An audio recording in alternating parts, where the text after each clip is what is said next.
নমস্কাৰ, এটা নতুন ভিডিঅ'লৈকে পুনৰ আপোনালোকক মোৰ চেনেললৈ স্বাগতম জনাইছো। আজিৰ দিনটোৰ এই দ্বিতীয় ভিডিঅ'ত মেইনছৰ এটা খুব গুৰুত্বপূৰ্ণ বিষয় আলোচনা কৰিম।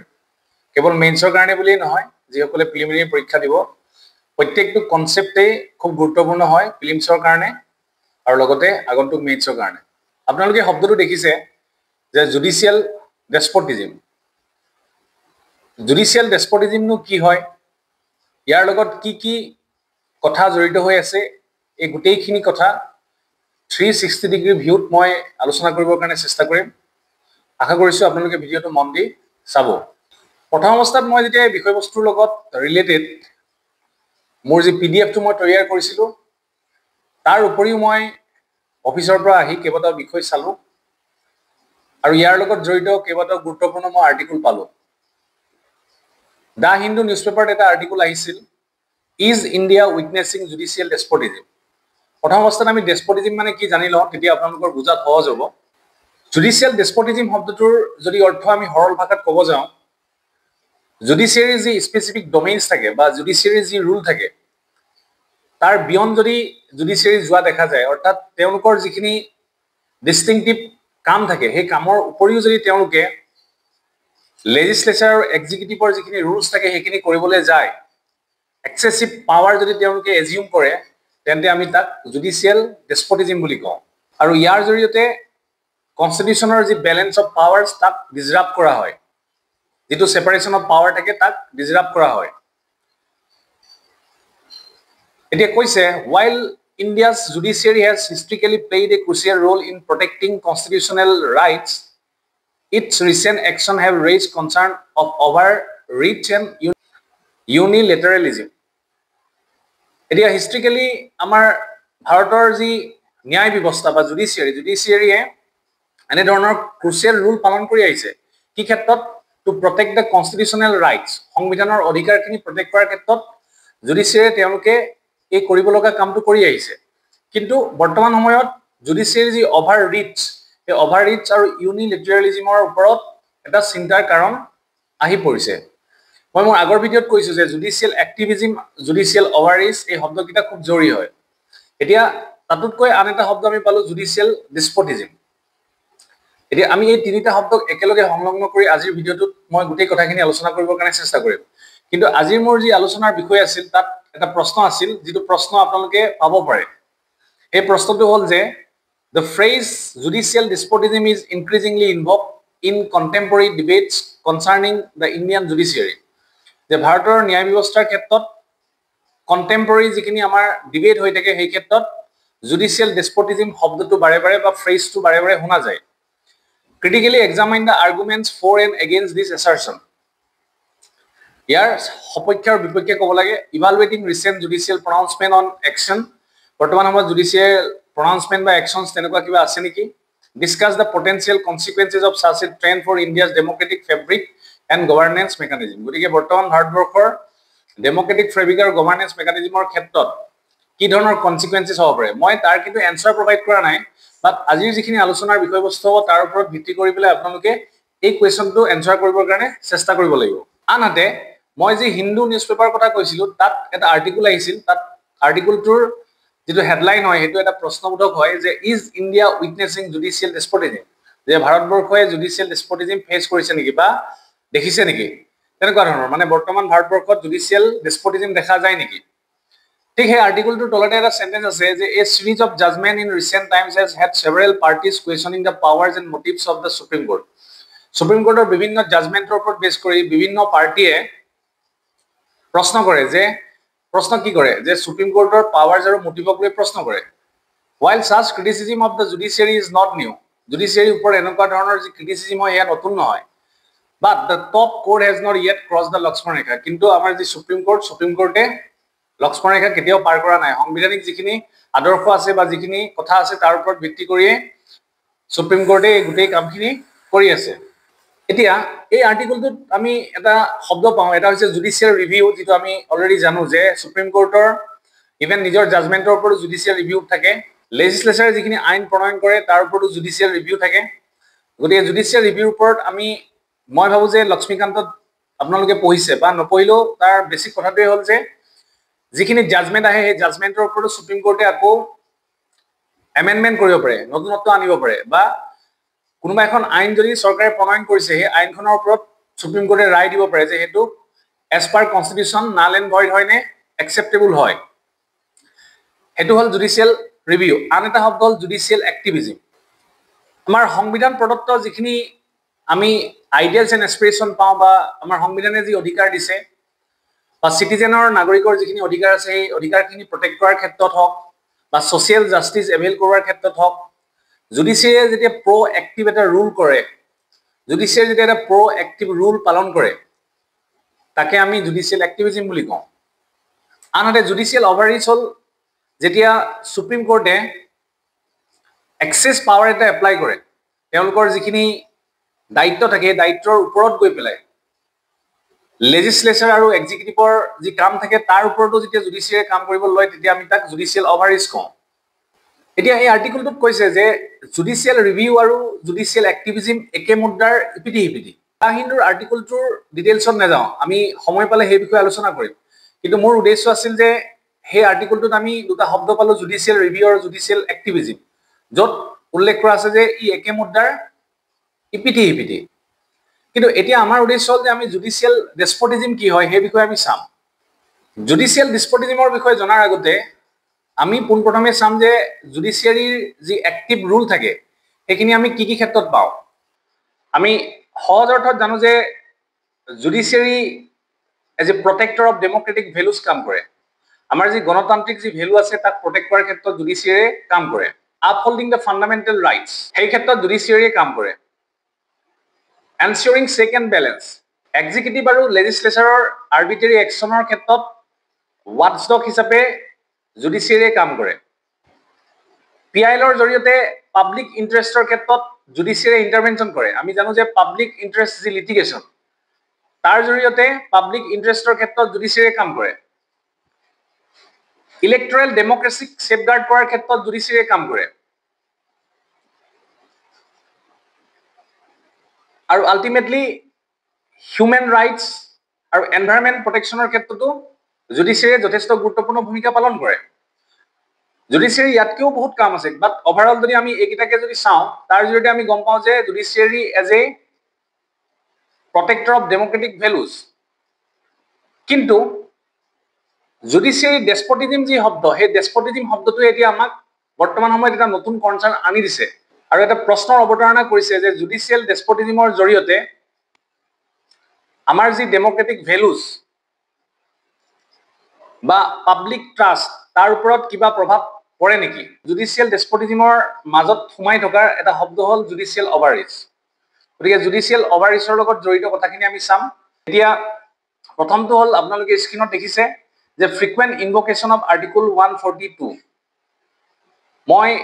মোৰ লাষ্ট ভিডিঅ'ত কৈছিল যে আপোনালোকে আৰ্টিকল 142 চাব যেটো কমপ্লিট জাস্টিস প্ৰভাইড কৰাৰ ক্ষেত্ৰত সুপ্ৰিম কোৰ্টে আৰ্টিকল 142 টো এপ্লাই কৰে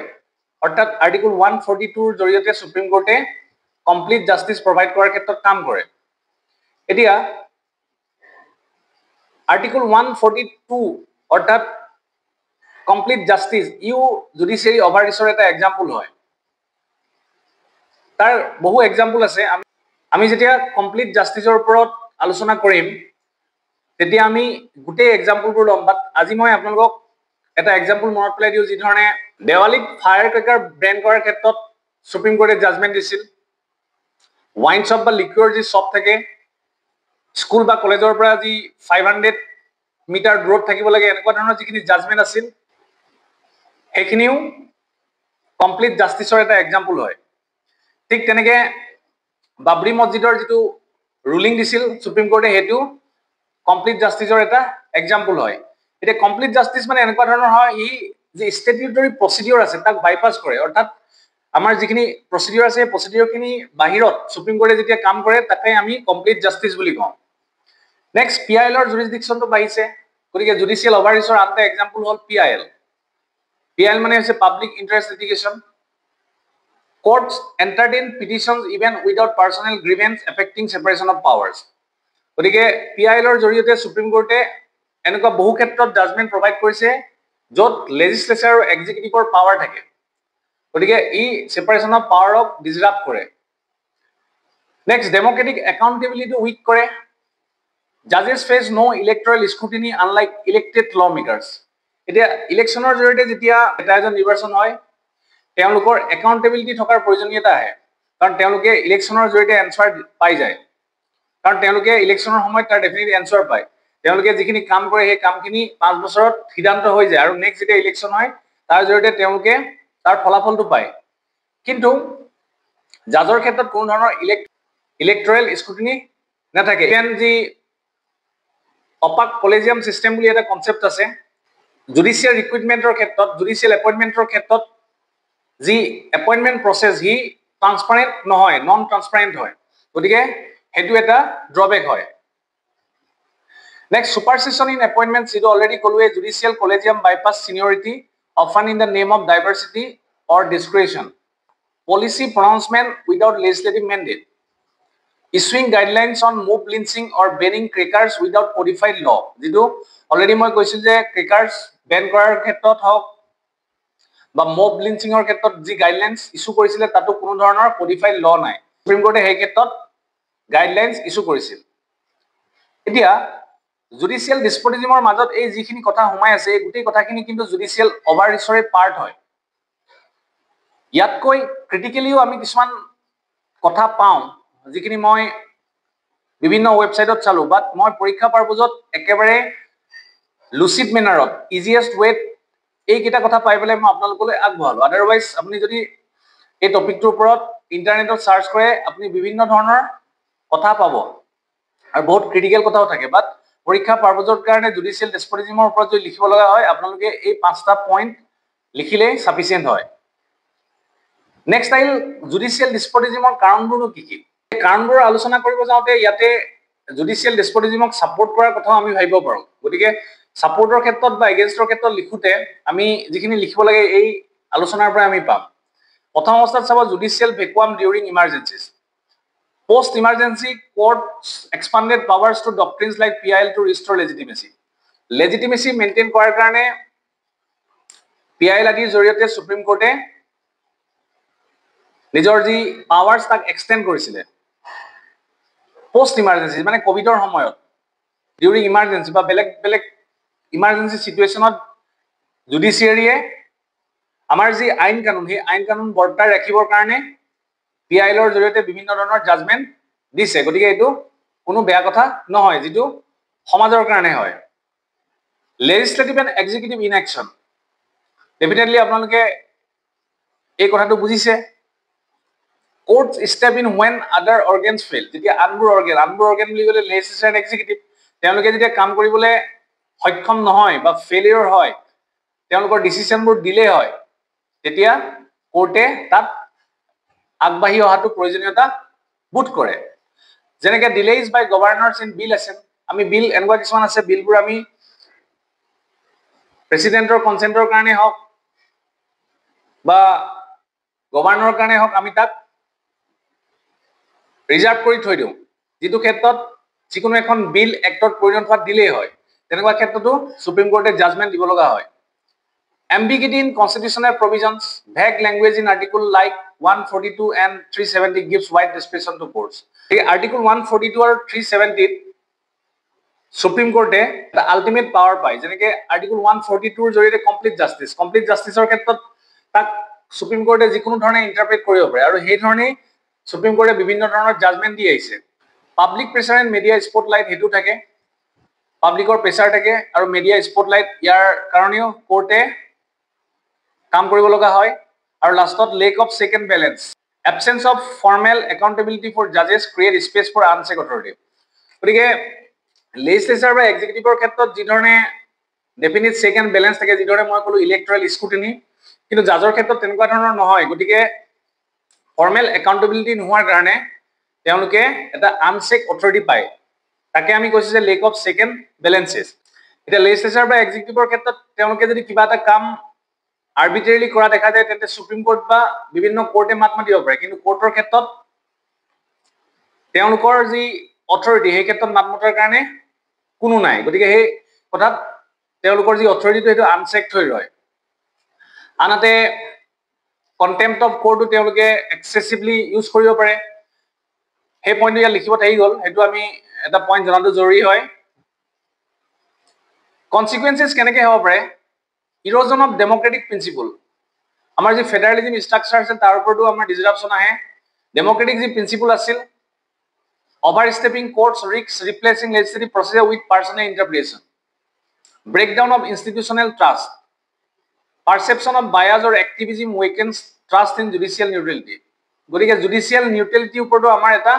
যে বিশ্বাস আছে বিশ্বাসটো দুৰ্বল হৈ যায় stalemate in governance overreach may delay or reverse policy decisionৰ ক্ষেত্ৰত বা পলিসি ইমপ্লিমেন্টেশনৰ ক্ষেত্ৰতো যি কোৰ্টৰ ওভাৰৰিচ যিটো সিস্টেম তাৰ জৰিয়তে তাত প্ৰভাৱ পৰে হয়তো পলিসি ডিলে হ'ব পাৰে বা পলিসি ৰিভাৰ্স হ'ব পাৰে থ্ৰেট টু ফেডাৰেলিজম অলৰেডি মই ক'লো miss use of contempt power যিটো জুডিশিয়াল ডেসপটিজমৰ আন্ডাৰত আমি কন্টেম্প্ট পাৱাৰটো পাওঁ কোৰ্টৰ যি কন্টেম্প্ট পাৱাৰ থাকে আমি যিটো কন্টেম্প্ট অফ কোৰ্ট কওঁ সেই পাৱাৰটো সুপ্ৰিম কোৰ্ট বা আন কোৰ্টে এপ্লাই কৰিব পাৰে তাক মিস ইউজ কৰাৰ সম্ভাৱনা থাকে way forward হিসাবে আমি সাম limit use of article 142 simple strengthen legislative responsibility improve judicial accountability encourage balanced dialogue promote judicial restraint গতিকে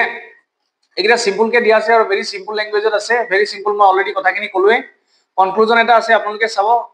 কনক্লুজনটো মই পঢ়া নাই আপোনালোকে পঢ়ি চাব কিন্তু মই আন এটা বিষয়লৈ যাব বিচাৰিছো এক্টিভিজম আৰু জুডিশিয়াল ডেসপটিজম তাৰ মাজত পাৰ্থক্যটো কেনেকুৱা এতিয়া জুডিশিয়াল এক্টিভিজমৰ যেটো ডেফিনেশন হল active role of judiciary in protecting rights filling legislative gaps and promoting justice যেটো প্রোঅ্যাক্টিভ রুল হয় জুডিশিয়াল ডেসপটিজম হল excessive or arbitrary use of judicial power executive আর লেজিসলেটিভ ফাংশনৰ ওভাৰৰাইড কৰিবলৈ যেটি excessive or arbitrary use of power তাকে আমি judicial despotism কওঁ এক্টিভিজমৰ কনস্টিটিউশনাল প্রভিজন হল article 32 226 and duty to uphold the constitution article 32 ক্ষেত্ৰত ফান্ডামেন্টাল ৰাইটস 226 অৰ ক্ষেত্ৰত হাই কোৰ্টৰ আৰ্টিকল 32 সুপ্ৰিম কোৰ্টৰ গতিকে কনস্টিটিউশনাল প্ৰভিজন হল যে যাৰ জৰিয়তে সুপ্ৰিম কোৰ্টে as a guarantor of our rights কাম কৰে কিন্তু জুডিশিয়াল ডেসপটিজমৰ ক্ষেত্ৰত যদি আমি চাওঁ constitutional provision arises when courts act beyond constitutional mandate or lack self restraint গতিকে কোৰ্টে যেতিয়া সংবিধানৰ বাহিৰত যদি কাম কৰে তাক আমি তেতিয়া জুডিশিয়াল ডেসপটিজম কওঁ purpose to advance justice equality and protect constitutional right aru another judicial despotism of purpose often leads to over centralization of power judiciary power to centralize hoi jay undermining separation of power federalism or jitu concept tak disrupt kore examples hisabe ase judicial activism or khetrot Visakha versus state of Rajasthan Navtesh Singh Johar Kesavanand Bharati case aru judicial activism or moi single video ta dim tetia guti kotha kini alochona korim judicial ডেসপটিজমৰ এটা example আমি চাওঁ national judicial appointment কমিশনৰ পৰা যেটো judgment দিছিলে Prashant Bhushan contempt case delayed hearing in electoral bonds and constitutional amendment act cases এইকেইটাও আমি আলোচনা কৰিম যেতিয়া আমি জুডিশিয়াল এক্টিভিজমৰ ওপৰত কথা পাতিম বাট এইকেইটা এক্সাম্পল যিকেইটা আছে এইকেইটা হল ডেসপটিজমৰ এক্সাম্পল হয় মানে সুপ্ৰিম কোৰ্টৰ এপয়েন্টমেন্ট তাৰ জৰিয়তে এপয়েন্টমেন্ট আৰু ট্ৰান্সফাৰ ৰেগুলেট কৰাৰ এটা প্ৰভিজনৰ কথা ভবা হৈছিল কিন্তু এই একখনক আনকনস্টিটিউশনাল বুলি সুপ্ৰিম কোৰ্টে জাজমেন্ট দিলে গতিকে হেতু আমি এই ক্ষেত্ৰত আমি চাব পাৰো যে this is the example of judicial despotism outcomes তো আমি চাম জুডিশিয়াল এক্টিভিজমে ৰাইটস খিনি ষ্ট্ৰেং কৰে গভৰ্নেন্স ৰিফৰ্ম আনে আৰু পলিসি ইনোভেশন হয় কিন্তু জুডিশিয়াল ডেসপটিজমৰ আউটকামস হল potential erosion of public trust মানুহৰ বিশ্বাসটো কমি যায় chilling effect on free speech and imbalance in constitutional functioning very simple already মই দিছো remedial balance কি থাকিব transparent PIL guidelines public interest litigationৰ ক্ষেত্ৰত transparent guidelines ৰ প্ৰয়োজন আছে judicial accountability mechanism আৰু internal check despotismৰ ক্ষেত্ৰত কি ধৰণৰ remedy হ'ব পাৰে institutional reform judicial code conduct code timelines for hearings parliamentary dialogue on limits of judicial power এতিয়া পৰীক্ষাত অহা কোৱেশ্চনটো মই প্ৰভাইড কৰিছো আপোনালোকে চাব আৰু এটা প্ৰেক্টিস কোৱেশ্চন দিয়া হৈছে 2020 ত ইউপিএসসি ত কোৱেশ্চনটা দিয়া আছে judicial legislation is antithetical to the doctrine of separation of powers as envisaged in Indian constitution same concept ইয়াত কৈছে যে যি জুডিশিয়াৰি যিখিনি লেজিসলেশন দেখা যায় হেখিনি আমাৰ সংবিধানৰ যি সেপাৰেশন অফ পাৱাৰ তিনটা অৰ্গেনৰ মাজত তাৰ কন্ট্ৰাডিক্টৰি বা তাৰ বিপৰীত হিচাপে দেখা যায় আৰু ইয়াৰ লগত ৰিলেট কৰি পেলাই justify the filing of large number of public interest petition praying for issuing guidelines to executive authorities. Practice question hall, do you think judicial overreach can be antithetical to the idea of democracy? গতিকে দুইটা overall same হয় আৰু ইয়াত already আমি কনসেপ্টটো পাইছোৱে judicial ওভাৰৰিচ আৰু judicial ডেসপটিজম আসলে judicial ডেসপটিজম যদি এটা সেট হয় সংহতি হয় তেন্তে জুডিশিয়াল ওভাৰৰিচটো তাৰ সাবসেট হয় তাৰ মাজত সোমাই আছে এতিয়া আমাক যদি তেনেকুৱা ধৰণৰ প্ৰশ্ন আহে যি ধৰণে মই দা হিন্দুৰ যিটো আৰ্টিকল কলো যে ইজ ইণ্ডিয়া ইজ উইটনেছিং জুডিশিয়াল ডেসপটিজম বা সেকেন্ড যেটো প্র্যাকটিস কোয়েশ্চন দিয়া আছে যে জুডিশিয়াল ওভাররিচ আমাৰ আইডিয়াল অফ ডেমোক্ৰেসি এন্টিথেটিক্যাল হয় নেকি বা প্ৰথম যেটো ইউপিএসসি কোয়েশ্চন দিয়া আছে তেনেকুৱা ধৰণৰ কোয়েশ্চনত আমি ডাইৰেক্টলি অপোজ কৰি নিলিখো আমি এটা ব্যালেন্স ওয়েট কথাখিনি লিখিব লাগিব কাৰণ you are going to be the civil servant you are going to be the part of the government গতিকে আপোনাৰ লেখাখিনিত বা এজ এ সিভিল সাৰ্ভেন্ট আপুনি যেতিয়া এনসাৰ লিখিব তাত ব্যালেন্স ওয়েট কথাখিনি লিখিবলৈ চেষ্টা কৰিব লাগিব কাৰণ সুপ্ৰিম কোৰ্টে যিখিনি জাজমেন্ট দিছে তাত এনেকুৱা জাজমেন্টও আছে যিখিনি জাজমেন্টে সোসাইটিৰ কাৰণে কাম কৰিছে গতিকে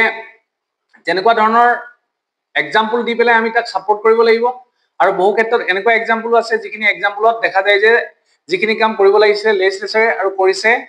জুডিশিয়াৰি বা এক্সিকিউটিভে কৰিব লগা কামখিনি জুডিশিয়াৰি কৰিছে গতিকে নেগেটিভ পজিটিভ দুইটা কথা দেখাই পেলাই আমি ফাইনালি এটা কনক্লুজনত আহিব লাগিব আৰু এটা ওয়ে ফৰৱাৰ্ড স্টেপ আমি লিখিব লাগিব এটা কথা হল আজিৰ যিখিনি বিষয় আমি আলোচনা কৰিলো তাৰ ওপৰত বেছ কৰি পেলাই এই দুটা কোৱেশ্চন আপোনালোকে কিন্তু কৰিবলৈ চেষ্টা কৰিব আৰু মোক আপোনালোকে চাব দিলে মই চেক কৰি পেলাই ইভালুৱেট কৰি পেলাই আপোনালোকক কম আনতে এই যিকিটা কোৱেশ্চন এই কোৱেশ্চন কিটা মই মোৰ ফালৰ পৰা কৰি ভৱিষ্যতে দিবৰ কাৰণে চেষ্টা কৰিম কাৰণ টপিকটো খুব ইম্পৰ্টেন্ট হয় জুডিশিয়াল এক্টিভিজম হওক জুডিশিয়াল ডেসপটিজম হওক জুডিশিয়াল ওভাৰৰিচ হওক বা কমপ্লিট জাস্টিস এই গুটেইকেইটা কিন্তু আমাৰ বৰ্তমান সময়ত খুব গুৰুত্বপূৰ্ণ বিষয় হয় আশা কৰিছো আজিৰ ভিডিঅ'টো আপোনালোকক যথেষ্ট উপকৃত কৰিব আকৌ এটা নতুন বিষয়ৰ সৈতে আপোনালোকক লগ পাম পঢ়ি থাকক সময় নষ্ট নকৰিব ধন্যবাদ